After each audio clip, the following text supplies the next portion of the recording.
to hold fast to dreams. For if dreams die, life is a broken-winged bird that cannot fly.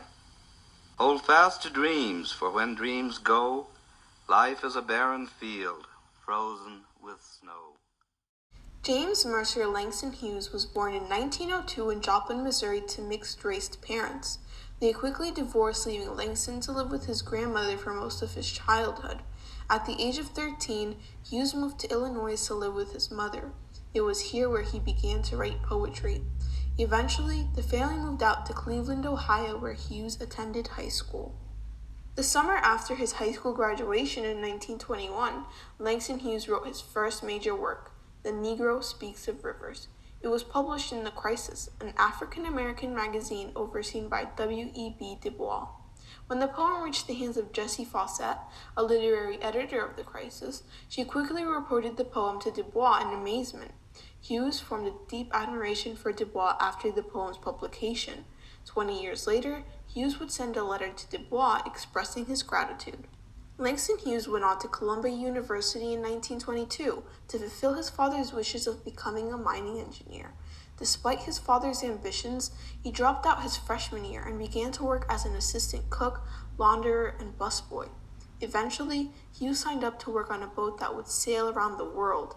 As he sailed across Europe, he met two writers, Arne Bontemps and Carl van Vechten, who would become his lifelong friends. He lived in Paris for part of 1924, where he made a meager living as a doorman. Upon his desire to return home, Hughes had difficulty finding a ship to hire him for the journey back. He instead witnessed many white soldiers getting hired instead of him in spite of his desperation. This inspired his powerful poem, I Too, about the day that unequal treatment would end. In 1925, Vechten introduced Hughes's poetry to Alfred A. Knopf. Knopf would eventually publish Hughes's poetry collection, The Weary Blues, in 1926. He would encounter another notable poet later that very year. While working at the Washington, D.C. hotel, Hughes stood 3 of his poems beside the plate of Vachel Lindsay. Newspapers across the country later wrote that Lindsay had discovered the poetry of a prodigious young busboy. Overnight, Hughes became a national sensation. That would bring us to the height of the Roaring Twenties, where Langston Hughes would see even more literary acclaim. In early 1926, Hughes began attending Lincoln University and earned the Witter-Bynner Undergraduate Poetry Award. The very same year, he published The Negro Artist and the Racial Mountain, as a response to an article in The Nation that dismissed black art as folk art. In his essay, Hughes called for black people to express their individualism and embrace their racial identity. He made it clear that their existence was not dependent on pleasing other people, but instead expressing themselves without fear or shame. In his own words, "We younger Negro artists who create now intend to express our individual dark-skinned selves without fear or shame. If white people are pleased, we are glad. If they are not, it does not matter. We know we are beautiful, and ugly too. The tom-tom cries and the tom-tom laughs. If colored people are pleased, we are glad. If they are not, their displeasure doesn't matter either." This belief in the importance of pursuing art from a black perspective not only was the philosophical foundation of his own writing, but a key principle of the Harlem Renaissance. Hughes would defend this idea in the body of his work during the entirety of his career. As he received his degree in 1929, he helped launch a magazine called Fire. Fire was a collaboration between novelist Wallace Thurman, writer Zora Neale Hurston, artist Gwendolyn Bennett, and painter Aaron Douglas. They sought to encourage African American artists and tackle a wide range of topics completely uncensored. While the group only released one issue of Fire, this was just one of the many instances where Hughes sought to motivate black artists during the Harlem Renaissance.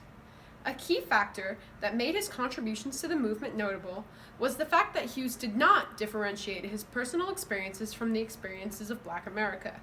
He wanted to tell stories of his people that accurately portrayed their culture. He differed from other black poets because his poetry was directed to the people, specifically black people.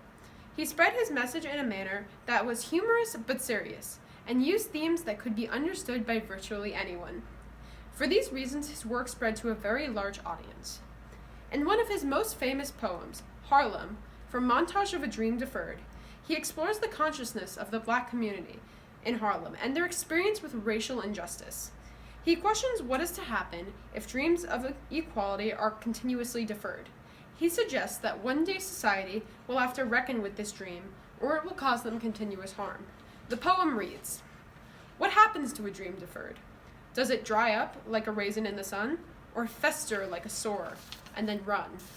Does it stink like rotten meat, or crust and sugar over like a syrupy sweet? Maybe it just sags like a heavy load, or does it explode?" He sought to create an accurate image of the lives of African Americans by portraying all aspects of the African American experience. Through harsh criticism, he showed both the good and the bad, the uplifting and the demoralizing. For his style and his artistic decisions, he was able to attract the largest audience possible. And it is in fact possible that during his life, he read his poetry to more people than any other American poet previously. Langston Hughes is known today as one of the central figures of the Harlem Renaissance because of his literary contributions and how he spread word of the movement long after it was over. In 1931, he embarked on a tour across the South to read his poetry. He had a fee of $50 for his touring. However, he lowered or waived the fee in neighborhoods that could afford it. His tour and his willingness to spread his work for free helped many more people become acquainted with the Harlem Renaissance. In his autobiography, The Big C, he provided a first-hand account of the Harlem Renaissance in a section entitled Black Renaissance. His descriptions of the time period and the goings-on would influence how the movement was understood and remembered. He even played a part in shifting the name of the era from Negro Renaissance to Harlem Renaissance, as his book was one of the first to use the later term. Langston Hughes wrote until the end of his life, having published novels and poetry collections even months before his death. At the conclusion of his career, he had already published 16 volumes of poetry, 3 short story collections, novels, and translated and edited many other influential writers. A career that lasting a whopping 5 decades. The man really never stopped writing. He was also one of the earliest innovators of jazz poetry and used a vernacular, accessible style similar to that of the modernist movement. Langston Hughes died of complications with prostate cancer on May 22, 1967 in New York City. But as one of the leading voices in the Harlem Renaissance and one of the greatest artists of the time, Hughes still lives on today. We see his influence in many great speakers and artists, such as in Martin Luther King Jr.'s speech, "I Have a Dream," a speech children grow up analyzing in school, which emulates his poetry structure and is a major contribution of the civil rights movement, which the Harlem Renaissance influenced. Hughes earned many awards and honors in his lifetime.